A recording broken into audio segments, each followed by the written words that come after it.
The village school. Tabassum, Taranum and Rubina are three inspiring young girls.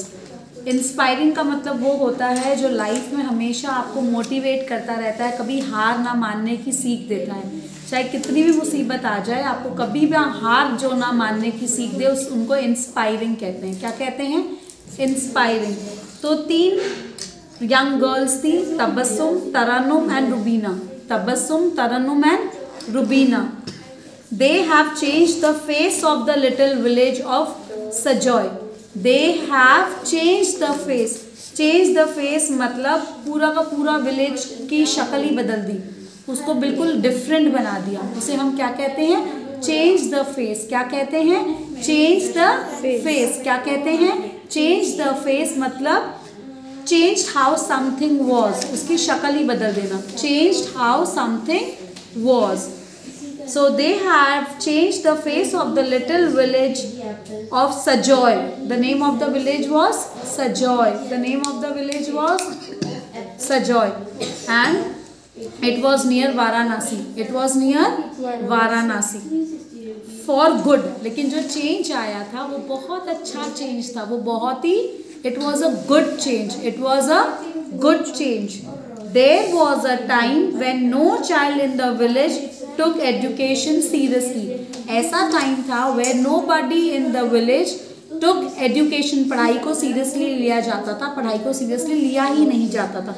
Nobody took education seriously का मतलब होता है कि किसी को ऐसे लगता ही नहीं था कि education important है। Nobody thought that education was important. Girls would drop out of the school. Girls would drop out of the school. लड़कियां स्कूल से ड्रॉप आउट कर लेती थी टू हेल्प देयर मदर्स। क्यों drop out of the school कर लेती थी? लड़कियां अपनी मम्मी की हेल्प करने के लिए स्कूल छोड़ देती थी। They used to drop out. Drop out मतलब to leave the school, to help their mothers and the people of the village. Village के लोगों की हेल्प करने के लिए या मम्मी की हेल्प करने के लिए लड़कियां क्या करती थी? They used to drop out of the village. And the mothers and the people of the village, they used to drop out of their school to help their mothers, and the people of the village refused to see the importance of good education. गांव के लोगों को good education की value समझ आ ही नहीं रही थी। गांव के लोगों को good education की वैल्यू समझ आ ही नहीं रही थी। In our village nobody studied. In our village nobody studied.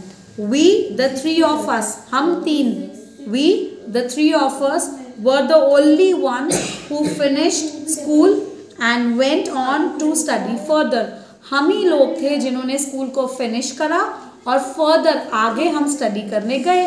Nobody in the village studied. Only we three of us studied. Some of the children had even stepped out of the village. Some of the children, कुछ बच्चों ने तो had never even stepped out. Stepped out मतलब तो कभी भी village से बाहर गए नहीं, कभी भी विलेज से बाहर गए नहीं। Some of the children had never stepped out the village. Some of the children had never stepped out of the village. Stepped out का मतलब बाहर निकालना। Never stepped out मतलब कभी भी वो लोग बाहर नहीं निकले। Never stepped out का मतलब कभी भी वो लोग बाहर नहीं निकले। बच्चों को विलेज के बाहर की दुनिया का होश ही नहीं था। बच्चों को दुनिया के बाहर की विलेज का पता ही नहीं था कि होता क्या है। वो कभी विलेज के बाहर उन्होंने कदम ही नहीं रखा। The children from the बस्ती मतलब गांव, start working at a very young age and ignore their education. पढ़ाई को इग्नोर करना, पढ़ाई को ना करना, पढ़ाई को ना करना और स्टार्ट करना पढ़ाई। स्टार्ट वर्किंग मतलब अपने माँ बाप की, अपने पेरेंट्स की हेल्प करना at a very young age, और पढ़ाई बिल्कुल भी नहीं करना। The girls decided to take matters into their own hands, to take matters into their own hands, to take matters into their own hands, to decide to do something themselves. उन्होंने कहा अब तो हमें ही कुछ करना पड़ेगा। विलेज वाले लोगों को तो होश ही नहीं है, उन्हें तो पता ही नहीं है कि पढ़ाई की वैल्यू क्या है। अभी तो हमें ही कुछ करना पड़ेगा, हमें ही मैटर अपने हैंड्स में लेना पड़ेगा, हमें ही ये स्थिति सुधारनी पड़ेगी, हमें ही लोगों को अवेयर करना पड़ेगा कि पढ़ाई बहुत इंपॉर्टेंट है, so we have to take matters into our own hands.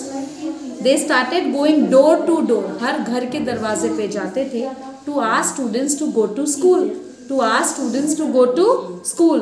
They got in touch with the human welfare association, एक एसोसिएशन था। ह्यूमन वेलफेयर का मतलब होता है जो लोगों की अच्छाई के लिए काम करता है।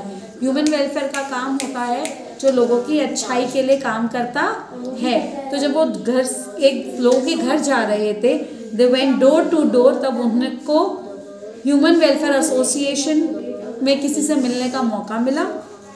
And human welfare association was an NGO, non government organisation. NGO is a non government organization in Varanasi which trained them to take on this challenge। उन्होंने जो चैलेंज ली तो उन्होंने उनको ट्रेनिंग दी, उन लड़कियों को और ट्रेनिंग दी। क्या दी?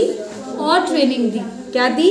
To train them to take on this challenge. ये बहुत चैलेंज का काम था ना, ऐसे विलेज जहाँ पर कोई नहीं पढ़ता था और ऐसे विलेज बनाना जहाँ पे हर बच्चा पढ़े, तो ये बहुत बड़ी चैलेंज थी उस टाइम पे। And provided them with support, और उन्हें बहुत ज़्यादा सपोर्ट दिया। The girls found a small public place, लड़कियों ने एक छोटी सी पब्लिक प्लेस ढूंढी। लड़कियों ने एक छोटी सी पब्लिक प्लेस ढूंढी, where they started a school, एक छोटी सी जगह पर उन्होंने स्कूल शुरू कर दिया। The school was meant for children, school किसके लिए बनाया गया था? बच्चों के लिए बनाया गया था। Who had never stepped out of their home, जो कभी अपने घर से भी बाहर नहीं निकले थे।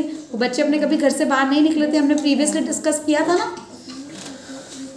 और had dropped out of school because of some problems at home, वो बच्चे जो कभी भी स्कूल नहीं गए और they have dropped off, dropped out, dropped out, dropped out मतलब स्कूल से कोई रीजन से छोड़ देना।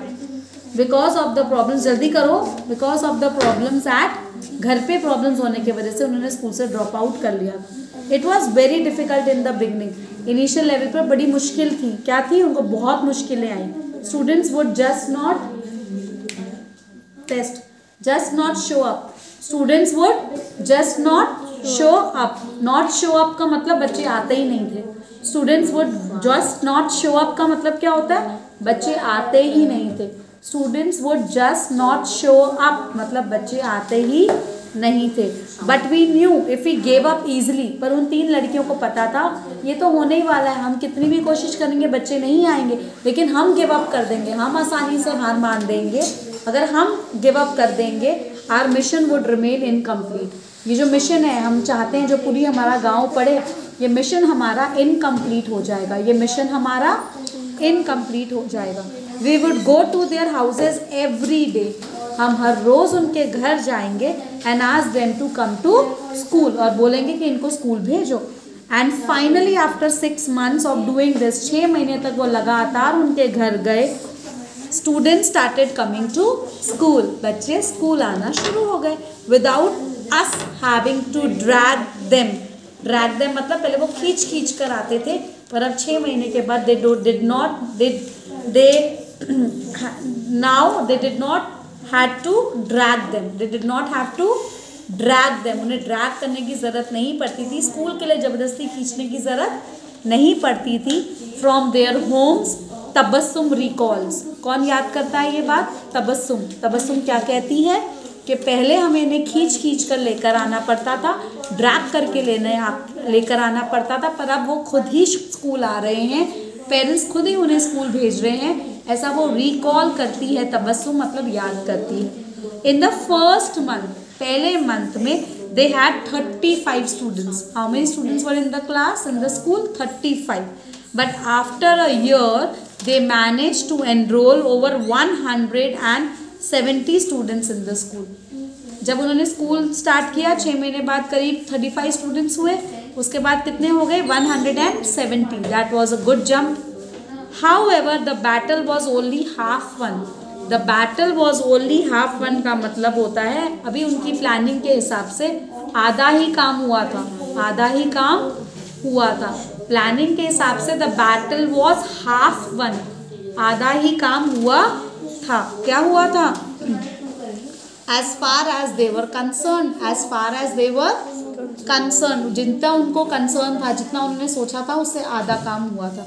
The biggest challenge was to bring in the girls who had left school all together. All together का मतलब होता है कंप्लीटली। सबसे बड़ी मुश्किल की कहानी थी, जो बच्चों ने बिल्कुल ही स्कूल छोड़ दिया है, जो बिल्कुल भी स्कूल नहीं आ रहे हैं, उन्हें स्कूल लाना एक बहुत बड़ी चैलेंज थी। क्या थी? All together. ऑल टुगेदर मतलब completely. Their parents did not want these girls to leave their homes. क्यों ये स्कूल नहीं आना चाहती थी? क्यों ये स्कूल नहीं आना चाहती थी?